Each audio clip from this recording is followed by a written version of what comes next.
Once in the land of Moab, a young widow named Ruth found herself at a crossroads. Her husband had died, leaving her alone with his mother, Naomi. Naomi had decided to return to her homeland of Bethlehem, a place she had left years ago due to famine. She urged Ruth to stay in Moab, where she had the possibility to remarry and start afresh. But Ruth had made a promise, and promises were sacred to her. She pledged her loyalty to Naomi, vowing to follow her wherever she went and to adopt Naomi's people and God as her own. "Where you go, I will go," Ruth declared, "and where you stay, I will stay. Your people will be my people, and your God, my God." Despite the inconvenience and uncertainty that lay before her, Ruth chose to adhere to her promise. The journey to Bethlehem was challenging, fraught with the hardships of travel and an unknown future.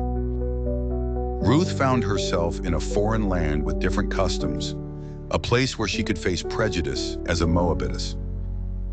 She had given up the comforts of familiarity in Moab for a life of uncertainty. Upon arrival in Bethlehem, Ruth took on the humbling task of gleaning in the fields during harvest to provide for Naomi and herself. She worked tirelessly and was soon noticed by Boaz, a kind and wealthy landowner who admired her dedication and loyalty. Through his kindness and God's providence, Ruth's fortunes began to change.